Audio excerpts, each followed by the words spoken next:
أشهد أن لا إله إلا الله وحده لا شريك له وأشهد أن محمدا عبده ورسوله أما بعد فأعوذ بالله من الشيطان الرجيم بسم الله الرحمن الرحيم الحمد لله رب العالمين الرحمن الرحيم مالك يوم الدين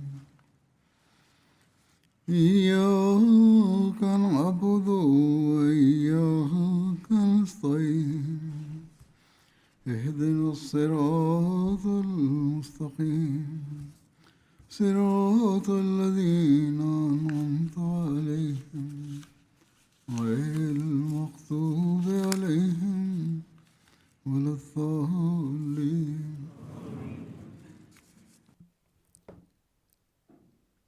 لقد ذكرت في الخطبة الماضية صفة التواضع والانكسار من سيرة النبي صلى الله عليه وسلم، واليوم أيضا سأتابع الموضوع نفسه وأبين كم من معايير التواضع السامية التي أحرزها، فكان يبدي ذلك من خلال سرد الأمور البسيطة الصغيرة. فعن يحيى ابن أبي كثير أن رسول الله صلى الله عليه وسلم قال: آكل كما يأكل العبد وأجلس كما يجلس العبد فإنما أنا عبد. أي ليس في نفسي كبر الرؤساء والزعماء والرياء والإعجاب بالنفس. وكذلك ورد في رواية أخرى عن أنس رضي الله عنه قال: كانت ناقة لرسول الله صلى الله عليه وسلم تسمى العضباء، وكانت سريعة لا تسبق، فجاء أعرابي على قعود له فسبقها، فاشتد ذلك على المسلمين وقالوا: سبقت العضباء وأنت سبقت. حين كانت تسبق كان ينبغي أن تمسك ببعيرك لأنها ناقة النبي صلى الله عليه وسلم. فقال رسول الله صلى الله عليه وسلم تعليقا على موقفهم: إن حقا على الله ألا يرفع شيئا من الدنيا إلا وضعه. فهذا من عادة الله تعالى، لذا لا داعي للغضب على ذلك، إذ ترتفع الأشياء وتنخفض. عامة الناس يغضبون من مثل هذه الأمور، لكن النبي صلى الله عليه وسلم كان أمامه الله دوما، ولم يكن يريد أن يظهر للدنيا علوه المادي، فقد قال بمنتهى التواضع: لا داعي لإبداء الغضب، إذ قد ظهرت رفعة الله، بأن كل مرتفع في الدنيا يضعه الله. ثم هناك مثال آخر في قول سيدنا عمر رضي الله عنه قال: استأذنت النبي صلى الله عليه وسلم في العمرة فأذن لي وقال: لا تنسنا يا أخي من دعائك.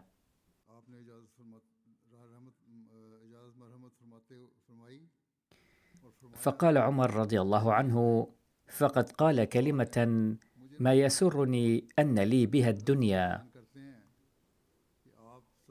لقد جعل الله تعالى الصلاة عليه صلى الله عليه وسلم ضرورية، وجعلها شرطا لتقبل الدعاء، فمن منتهى تواضعه أنه طلب الدعاء من أحد مريديه وأصحابه.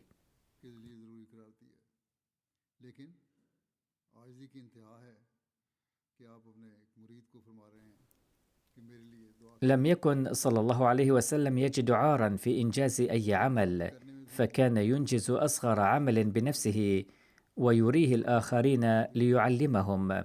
فقد ورد في رواية عن أبي سعيد الخدري رضي الله عنه قال: مر رسول الله صلى الله عليه وسلم بغلام يسلخ شاة، فقال له: تنحى حتى أريك، فإني لا أراك تحسن تسلخ.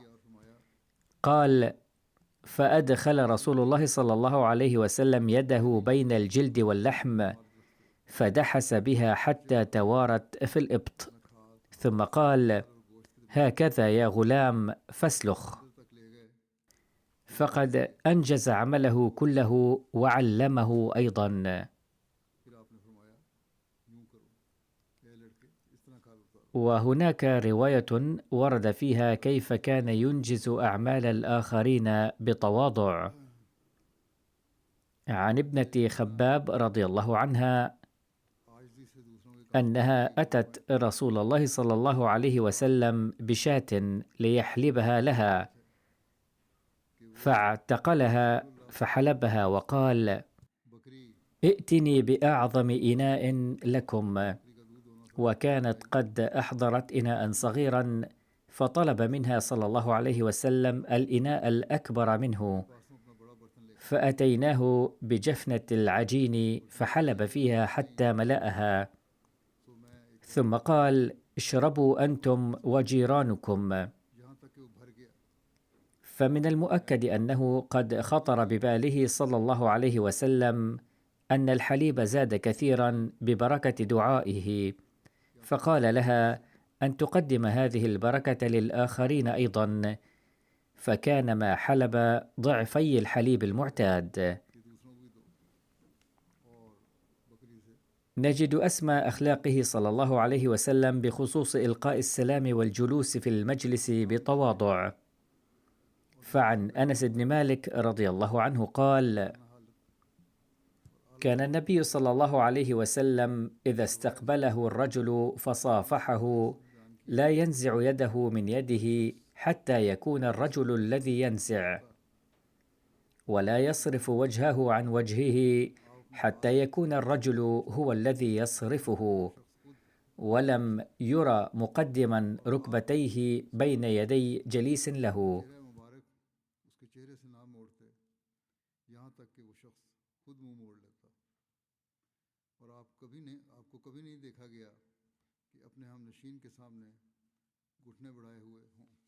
وعن أبي المثنى الأملوكي رضي الله عنه قال: كان رسول الله صلى الله عليه وسلم ومن قبله من الأنبياء عليهم السلام يمشون على العصا يتوكؤون عليها، فلم يكونوا يحملون العصا لفرض الهيبة أو إظهارا للكبر، بل كان تواضعا لله عز وجل. وكان النبي صلى الله عليه وسلم أكثرهم تواضعا، وكان ينصح بالتحلي بالتواضع أيضا بحكمة.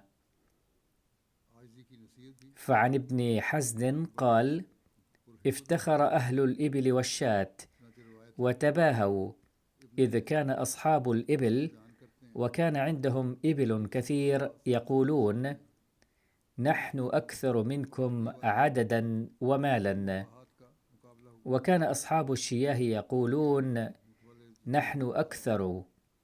فتوجه رسول الله صلى الله عليه وسلم إلى مكان التفاضل والنقاش، فقال: بعث موسى عليه السلام وهو راعي غنم، وبعث داود عليه السلام وهو راعي غنم، وبعثت أنا وأنا أرعى غنما لأهلي بأجياد. فقد نصح الذين كانوا يبدون الفخر، وواسى أصحاب الشياه الذين كانوا يستصغرون.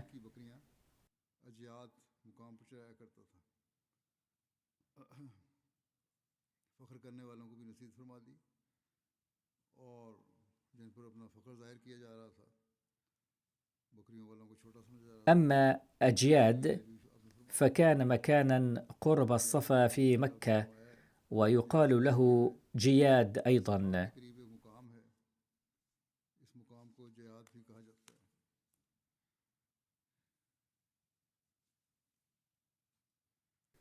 لم يفتخر صلى الله عليه وسلم قط، وكان يقابل الفقراء بتواضع ويواسيهم.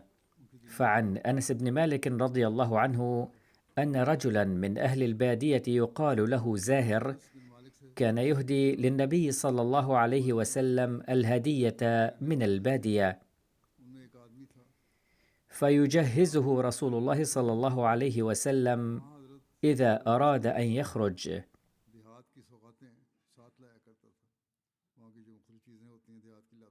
فقال رسول الله صلى الله عليه وسلم: إن زاهرا بادينا ونحن حاضره.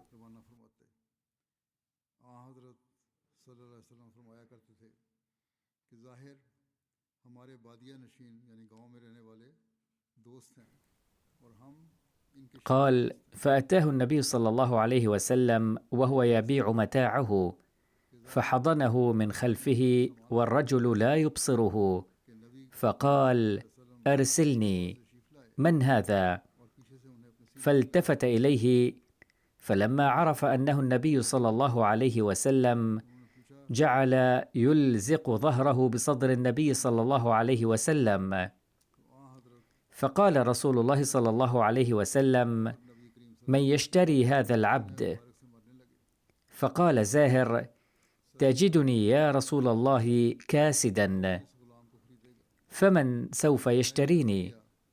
قال: لكنك عند الله لست بكاسد، أو قال: بل أنت عند الله غال.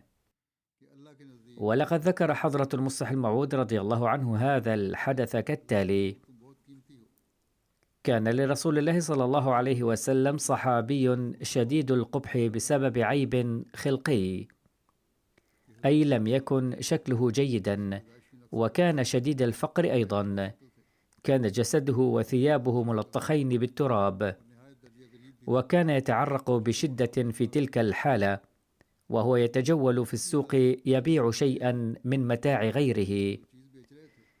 لكن في هذا الصحابي كانت صفة لها قيمة في قلب حضرته صلى الله عليه وسلم، فكان يقدره كثيرا. وفي هذه الحالة نفسها، حين كان يتأفف من نفسه إذ كان يرى نفسه ملطخا بالعرق والتراب، جاء النبي صلى الله عليه وسلم من خلفه، وكما يلعب مع الأطفال غطى عينيه بيديه، فجسه الصحابي وعرف أنها يد رسول الله صلى الله عليه وسلم، لأن جسد النبي صلى الله عليه وسلم كان خاليا من الشعر تقريبا، أو قليل الشعر جدا، وكان جسده ناعما للغاية. فبدأ الصحابي يحتك بحب بجسد النبي صلى الله عليه وسلم، حتى اتسخ جسد النبي صلى الله عليه وسلم وثيابه أيضا. لكن النبي صلى الله عليه وسلم لم يضطجر من ذلك مطلقا، ثم وضع النبي صلى الله عليه وسلم يده عليه وقال: هذا عبدي، فهل من مشتر؟ فغرورقت عيني الصحابي بالدموع وقال: يا سيدي، هذا متاع لا نفع فيه ولا قيمة له، فمن يشتريه؟ فقال النبي صلى الله عليه وسلم: كلا، إنه عند الله عظيم القيمة. يصف حسن بن علي رضي الله عنهما أخلاق النبي صلى الله عليه وسلم الرفيعة وتواضعه مع الناس ومهابته، فيقول: سألت خالي هند بن أبي هالة، وكان وصافا عن حلية النبي صلى الله عليه وسلم، وأنا أشتهي أن يصف لي منها شيئا، فقال: كان رسول الله صلى الله عليه وسلم فخما مفخما، يتلألأ وجهه تلألؤ القمر ليلة البدر. فذكر الحديث بطوله ورسم التفصيل. قال الحسن: فكتمتها الحسين زمنا، ثم حدثته فوجدته قد سبقني إليه، فسألته عما سألته عنه، ووجدته قد سأل أباه عن مدخله وعن مخرجه وشكله، فلم يدع منه شيئا.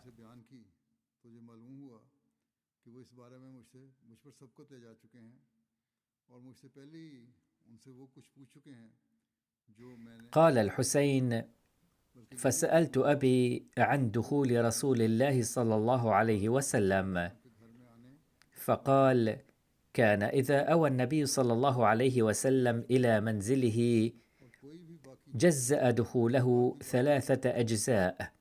हजरत वहाँ كانت الأمور السابقة متعلقة بالخارج، ولما سئل عن أمور تتعلق بالبيت قال: جزءا لله عز وجل، हजरत अली से وجزءا لأهله، जब हजरत وجزءا لنفسه، अपने घर तशरीफ लाते तो घर के ثم جزأ جزءه بينه وبين الناس، परेशानों के लिए فيرد ذلك بالخاصة على العامة के लिए ولا يدخر عنهم شيئا. फिर अपने हिस्से وكان من سيرته في جزء الأمة إيثار أهل الفضل بإذنه، और इसमें وقسمته على قدر فضلهم في الدين، ومنهم ذو الحاجة، ومنهم ذو الحاجتين، ومنهم ذو الحوائج، उम्मत के हिस्से की فيتشاغل بهم ويشغلهم فيما يصلحهم والأمة من مساءلتهم عنه दीन में फजीलत وإخبارهم بالذي ينبغي لهم، ويقول: एक हाजत होती है ليبلغ الشاهد منكم الغائب، وأبلغوني حاجة من لا يستطيع إبلاغها، और उनके सवालात فإنه من أبلغ سلطانا حاجة की इस्लाह من لا يستطيع إبلاغها करके ثبت الله قدميه يوم القيامة. उनमें से हाजिर हैं वो गैर हाजिरों तक وفيه درس للمسؤولين في الجماعة الذين تعينوا في أماكن مختلفة أن يبلغوا المركز أمور المحتاجين، ऐसे शख्स की हाजत لا يذكر عنده إلا ذلك، ولا يقبل من أحد غيره. يدخلون روادا ولا يفترقون إلا عن ذواق، ويخرجون أدلة يعني على الخير. मंदों की बातें पहुंचाया करें आप सल्लल्लाहु अलैहि वसल्लम के पास ऐसी ही बातों का तज़किरा होता और उनके सिवा किसी से कोई बात कबूल ना फरमाते लोग आप सल्लल्लाहु अलैहि वसल्लम के पास तालिब बनकर आते और बगैर कुछ हासिल किए वापस न जाते قال الإمام الحسين رضي الله عنه: فسألته عن مخرجه كيف كان يصنع فيه، قال: كان رسول الله صلى الله عليه وسلم يخزن لسانه إلا فيما يعنيه، ويؤلفهم ولا ينفرهم، ويكرم كريم كل قوم ويوليه عليهم، ويحذر الناس ويحترس منهم من غير أن يطوي على أحد منهم بشره وخلقه. كان إذا حذر من شخص يشك فيه لم يغير سلوكه معه، بل كان يعامل الجميع بحسن الخلق، غير أنه يأخذ بالحذر عند الحاجة، فالدنيا لا تخلو ممن يشك في أمرهم. ويتفقد أصحابه ويسأل الناس عما في الناس، ويحسن الحسن ويقويه، ويقبح القبيح ويوهيه، معتدل الأمر غير مختلف، ولا يغفل مخافة أن يغفلوا أو يميلوا، لكل حال عنده عتاد، لا يقصر عن الحق ولا يجاوزه. الذين يلونه من الناس خيارهم، أفضلهم عنده أعمهم نصيحة، أعظمهم عنده منزلة، أحسنهم مواساة وموازرة. أفضل الناس منزلة من كان أكثر مواساة للناس وأعظم عونا لهم، وقد كان قريبا من الرسول صلى الله عليه وسلم، وكان النبي صلى الله عليه وسلم يحبه.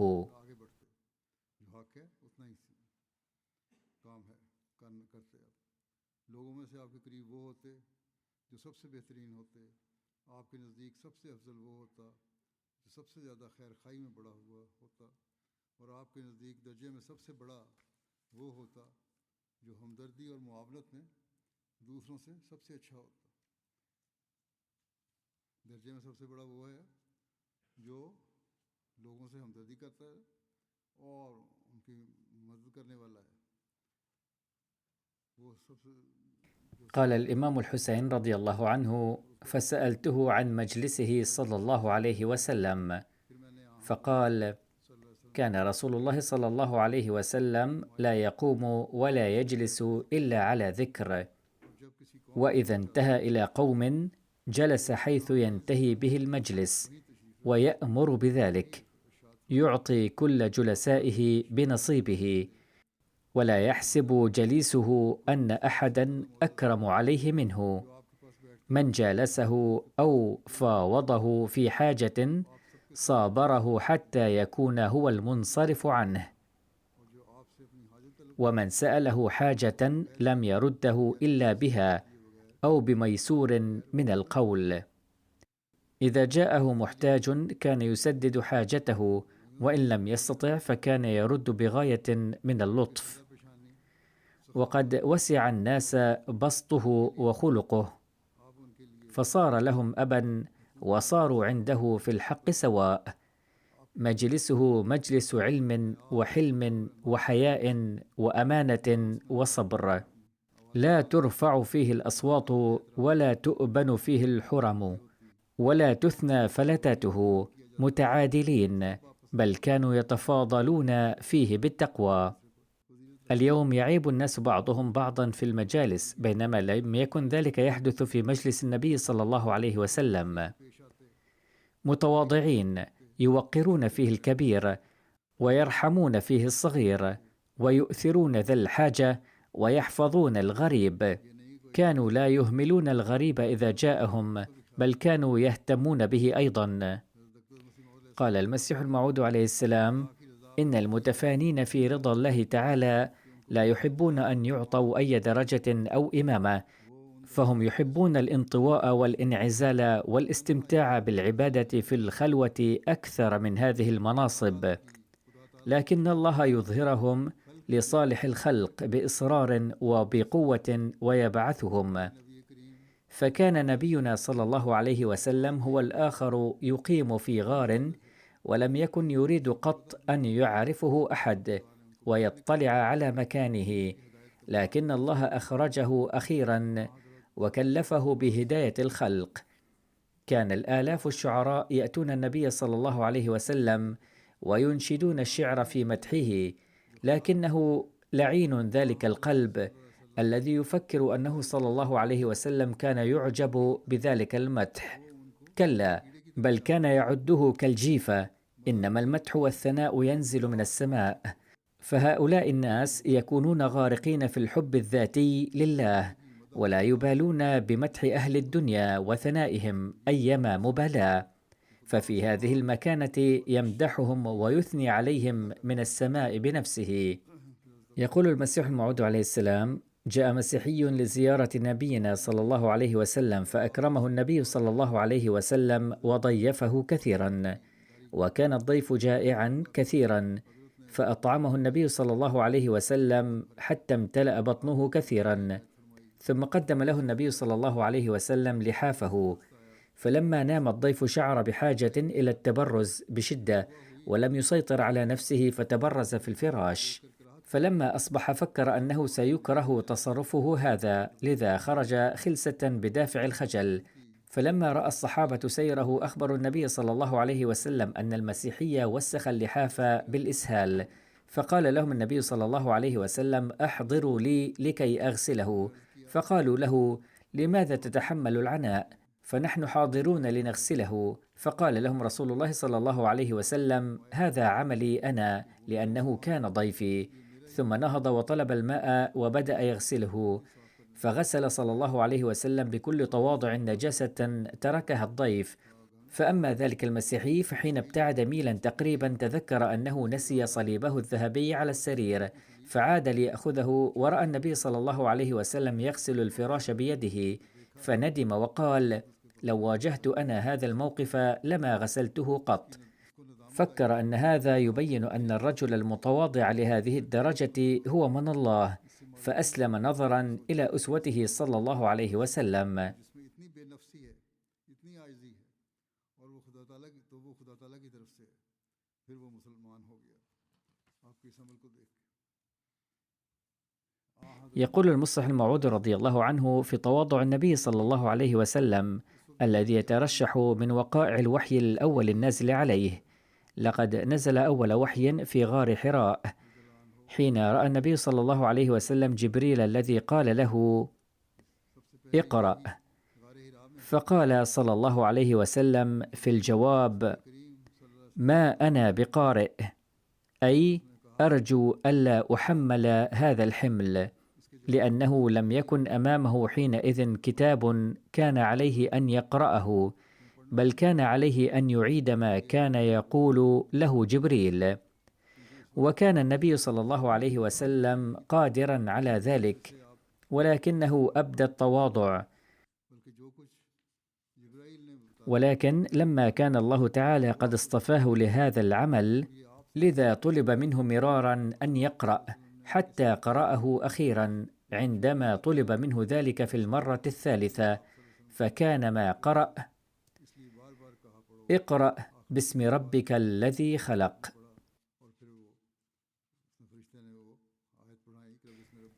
وقد كتب المصلح الموعود رضي الله عنه في السياق نفسه في كتابه التفسير الكبير في تفسير سورة الكوثر: لما نزل الوحي على النبي صلى الله عليه وسلم تصرف بتواضع لا مثيل له.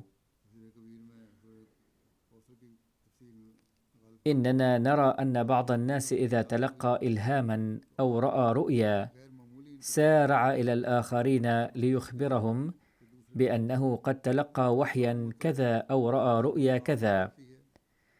أما النبي صلى الله عليه وسلم فلما جاءه جبريل وقال له: اقرأ، أجاب: ما أنا بقارئ، وقال ذلك 3. ولكن لما رأى النبي صلى الله عليه وسلم أن الله تعالى يريد ذلك منه في كل حال، استجاب لأمره بشجاعة كبيرة، فلم يقل كما قال موسى عليه السلام: رب اجعل لي وزيرا مساعدا، بل تقدم وحمل هذه الأمانة وحده دون أن يسأل الله تعالى أي مساعد. يقول المصلح الموعود رضي الله عنه أيضا: ومما يدل على تواضعه صلى الله عليه وسلم الجم أنه ذهب مرة لعيادة أنصاري، وعندما أراد العودة من عنده قدم له الأنصاري فرسا ليركبه إلى البيت، وأمر ابنه أن يرافقه صلى الله عليه وسلم لعله يجد صعوبة في البحث عن شخص آخر ليرافقه، كما كان من المفروض أن يعاد الفرس أيضا. وبعد قليل رجع ابنه فقال له أبوه: لقد بعثتك مع النبي صلى الله عليه وسلم لتقوم بالحراسة أيضا في الطريق ولكي لا يجفل الفرس، فلماذا رجعت؟ فقال ابنه: لقد رجعت مضطرا، لأن النبي صلى الله عليه وسلم عندما خرج أمرني بالركوب وراءه، فاعتذرت إليه لأن فيه إساءة لمقامه صلى الله عليه وسلم، فقال لي: إذن فإني لا أحتمل أن تمشي وأنا راكب، فإما أن تركب معي أو ترجع. فرجعت، أي استحسن الابن أن يرجع، فانطلق النبي صلى الله عليه وسلم وحده راكبا الفرس. هناك رواية عن عبد الله بن مسعود رضي الله عنه قال: نام رسول الله صلى الله عليه وسلم على حصير، فقام وقد أثر في جنبه، فقلنا: يا رسول الله، لو اتخذنا لك وطاء. فقال: ما لي وللدنيا، ما أنا في الدنيا إلا كراكب استظل تحت شجرة ثم راح وتركها.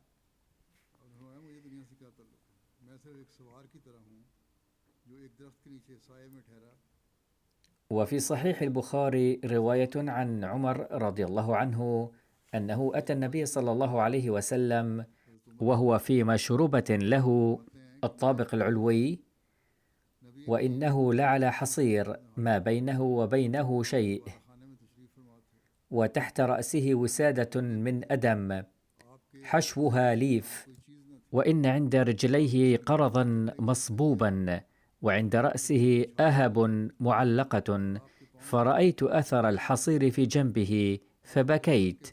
فقال: ما يبكيك؟ فقلت: يا رسول الله، إن كسرى وقيصر فيما هما فيه وأنت رسول الله. فقال: أما ترضى أن تكون لهم الدنيا ولنا الآخرة؟ या रसूलुल्लाह सल्लल्लाहु अलैहि वसल्लम, किसरा और कैसर आसाइश में हों जिसमें कि वो हैं, और आप तो अल्लाह ताला के रसूल हैं। आपने फरमाया, क्या तुम इस बात से खुश नहीं कि उनके लिए दुनिया हो और हमारे लिए आखिरत।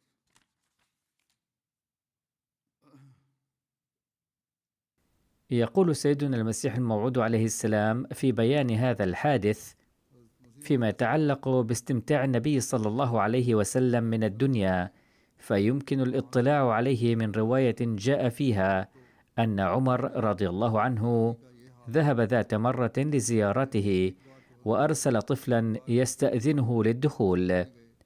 كان النبي صلى الله عليه وسلم مستلقيا على حصير، فجلس عندما دخل عليه عمر، فشاهد عمر أنه لا يوجد في البيت شيء ولا يوجد فيه أسباب الزينة غير أن هناك سيفا معلقا على جدار وحصيرا كان مستلقيا عليه وارتسمت آثاره على ظهره، فبكى عمر لهذا المشهد.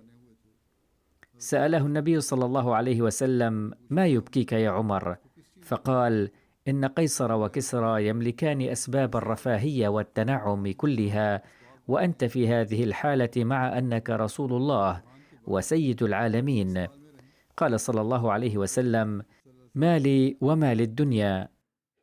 ما أنا في الدنيا إلا كراكب يركب جمله ويسافر إلى غايته في الصحراء في الحر الشديد، ويستظل تحت شجرة بسبب شدة الحر، وعندما يجف عرقه قليلا يتابع سفره. كان النبي صلى الله عليه وسلم يعامل ذوي الأخلاق السيئة أيضا باللين والتواضع دائما. فعن أبي هريرة رضي الله عنه أن رجلا تقاضى رسول الله صلى الله عليه وسلم فأغلظ له، فهم به أصحابه فقال: دعوه فإن لصاحب الحق مقالا، أي علي تسديد الدين وله الحق في المقال. واشتروا له بعيرا فأعطوه إياه، قالوا: لا نجد إلا أفضل من سنه. قال: اشتروه فأعطوه إياه، فإن خيركم أحسنكم قضاء. نرى أحيانا أن الشجارات تندلع لأن بعض الناس لا يدفعون القروض كما يجب، فتنشأ الخصومات عندما يطلبون التقليل منها. وإذا استوعبنا الدرس المذكور في هذا الحديث لتلاشت كثير من الخصومات الدائرة بين الناس.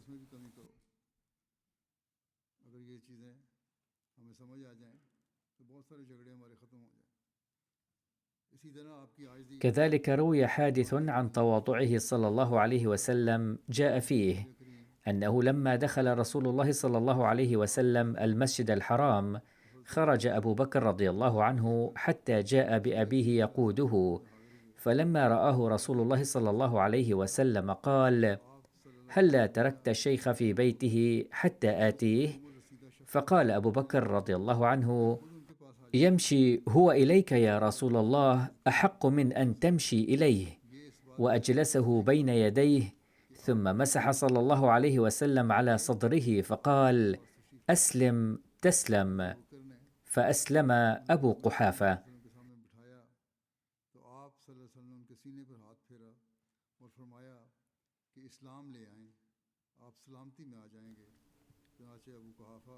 هناك رواية عن عيشه صلى الله عليه وسلم عيشا بسيطا في البيت.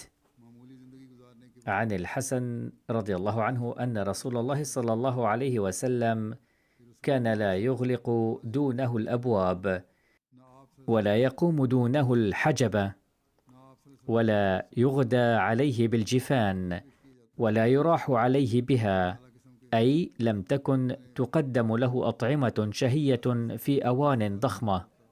ومن أراد أن يلقى رسول الله صلى الله عليه وسلم لقيه بسهولة، وكان يجلس بالأرض، ويوضع طعامه بالأرض، ويلبس الغليظ، ويركب الحمار، ويردف خلفه، ويلعق والله يده، أي لتنظيفها بعد الأكل. هناك حديث في صحيح البخاري بشأن لعق اليد وأصابعه بعد الطعام، وهو أن النبي صلى الله عليه وسلم قال: ينبغي للإنسان بعد الأكل أن يلعق أصابعه قبل أن يغسل يديه. وقد كتب حضرة سيد زين العابدين ولي الله شاه في شرحه للبخاري تعليقا على لعق الأصابع: لقد قال حضرة سيد الدكتور محمد إسماعيل: لقد جرب جميع الحكماء وأجمع كل الأطباء على أن في أصابع يد الإنسان قوة لمس خاصة. فمثلا إذا أردنا أن نعرف نعومة قطعة قماش فلا نستطيع ذلك إلا بأصابع اليد، مع أن قوة اللمس موجودة في جميع الجسم.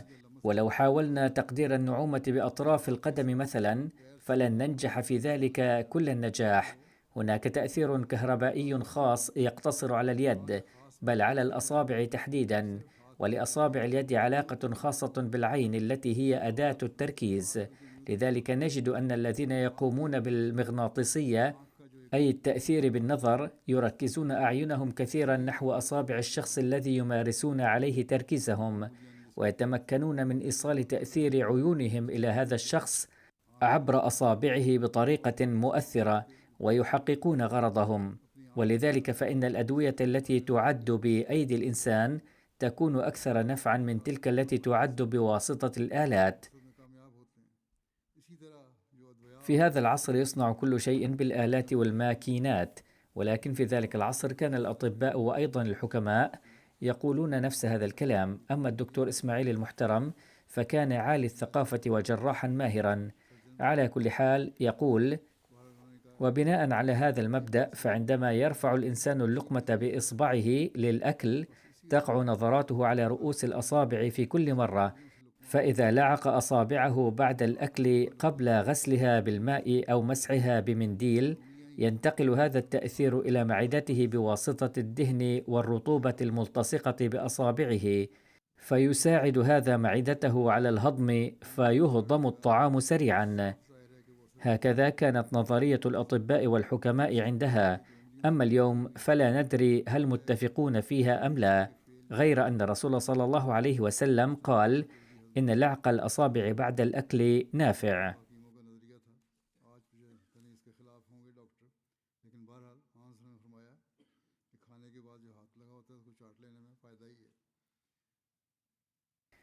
وورد أيضا في الرواية الواردة في البخاري: فلا يمسح يده حتى يلعقها أو يلعقها. وقد كتب بعض الشراحين أن المراد من كلمة يلعقها أن يطلب لعق أصابعه من خادمه أو ولده أو من شخص لا يعاف لعق أصابعه.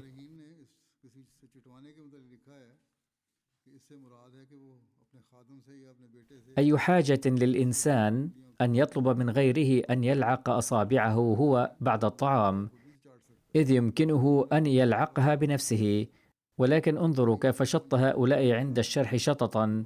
الحق أن طلب المرء غيره أن يلعق أصابعه بعد الأكل أمر يبدو غير مناسب ومنافيا لشرف الإنسانية، وإنما يمكن أن يكون المراد من ذلك أنه ينبغي للمرء بعد الأكل أن يلعق أصابعه بنفسه لغسلها، وأن يعلم من هم في كفالته وتربيته أن يلعقوا أصابعهم أيضا، حتى ينالوا تلك المنافع الطبية وغيرها من المقاصد الكامنة في قول النبي صلى الله عليه وسلم هذا.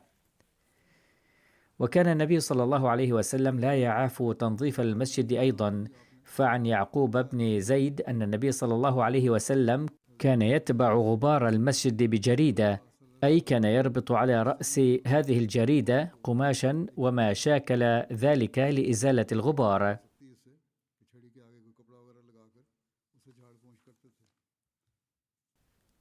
وعن أبي هريرة رضي الله عنه أن جبريل جلس إلى رسول الله صلى الله عليه وسلم فنظر إلى السماء فإذا ملك ينزل، فقال جبريل: إن هذا ملك ما نزل منذ خلق قبل الساعة. فلما نزل قال: يا محمد، إن الله تعالى يخيرك بين أن تكون نبيا عبدا أو تكون نبيا ملكا. فأشار جبريل إلى رسول الله صلى الله عليه وسلم أن تواضع لربك، فقال رسول الله صلى الله عليه وسلم: بل أكون نبيا عبدا. الحق أن هذا كان النبي صلى الله عليه وسلم بفطرته، فحتى ولو لم يشر عليه جبريل لقال هكذا، إذ كان ينصح الآخرين دائما بالتواضع، وكان يخبر أتباعه: إنما أنا بشر رسول. على كل حال، إنما المراد من هذه الرواية أن النبي صلى الله عليه وسلم قال في ذلك الموقف متواضعا: إني لا أريد أن تكون لي مظاهر الملوك، بل أريد أن تكون لي عبودية العبد المتواضع لله تعالى، وأن أكون رسولا. وهذا هو ما ورد أيضا في الشهادة التي ننطق بها: وأشهد أن محمدا عبده ورسوله.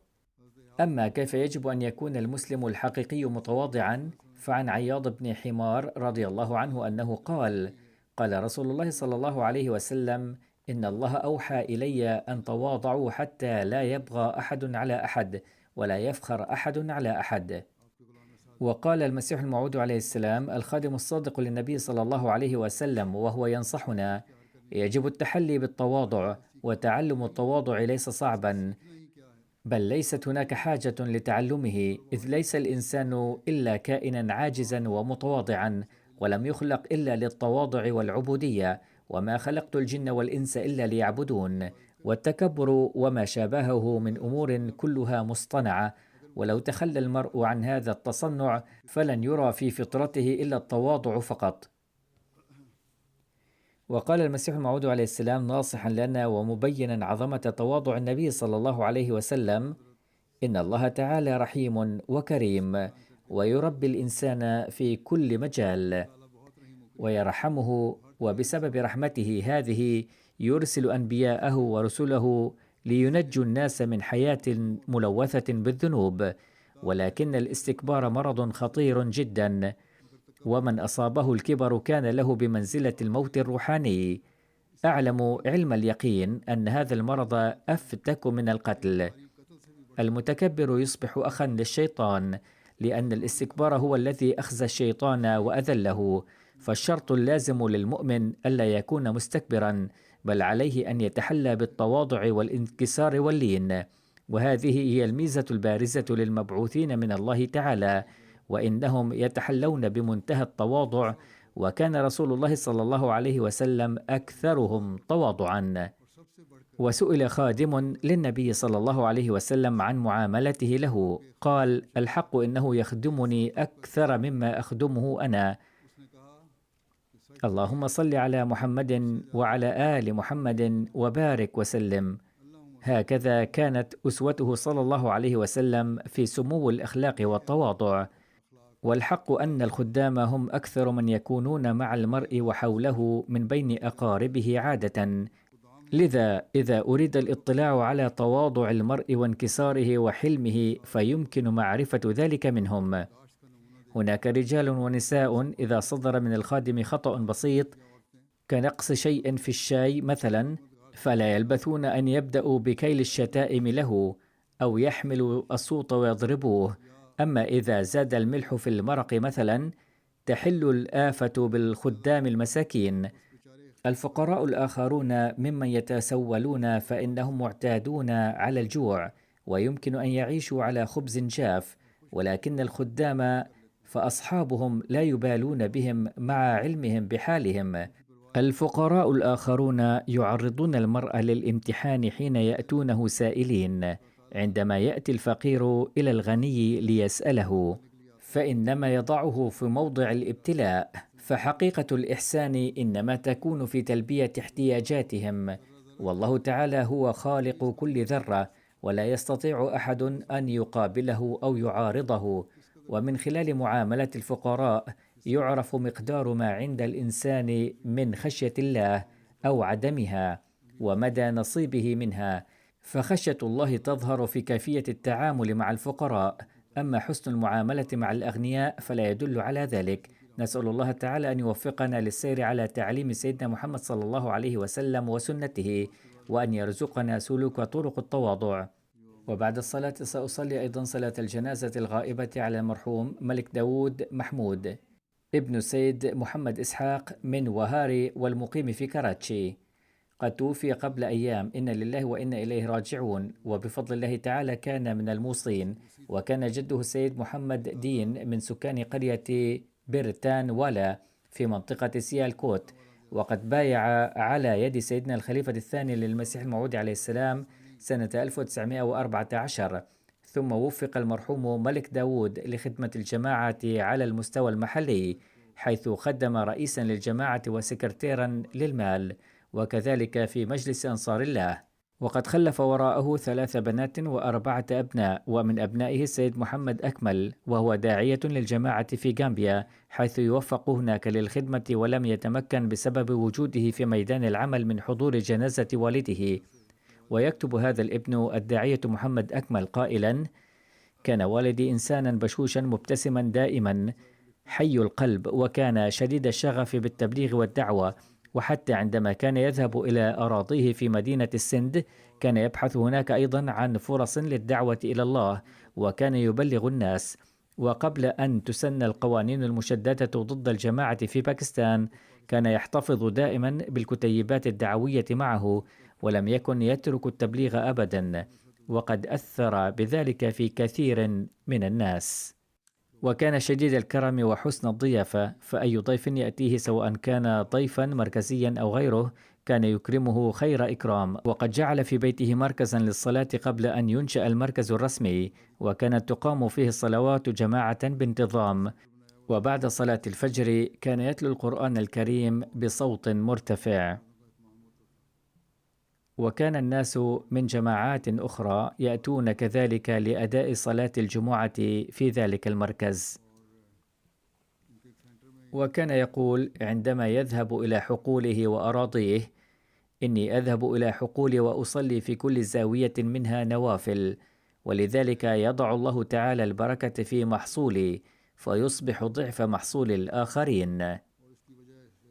وكذلك فإن البيت الذي بناه في قريته قال لأولاده: أريد أن أهب هذا البيت كله للجماعة ليصبح مركزا لها، ثم قام بالفعل بتقديمه للجماعة.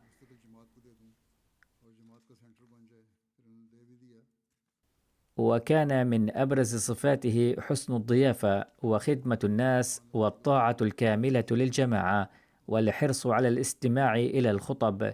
نسأل الله تعالى أن يغفر له ويرحمه.